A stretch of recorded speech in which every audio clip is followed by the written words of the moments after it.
You are looking at Julian's pronunciation guide, where we look at how to pronounce better some of the most mispronounced words in the world, like this other curious word. But how do you say what you're looking for today?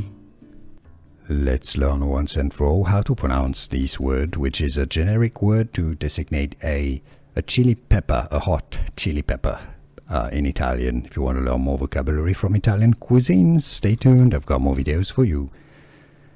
Peperoncini, that's your Italian pronunciation here. Peperoncino. Peperoncino is one singular if there's only one chili pepper. Peperoncino. The plural is peperoncini. You put an I at the end. Peperoncini, plural.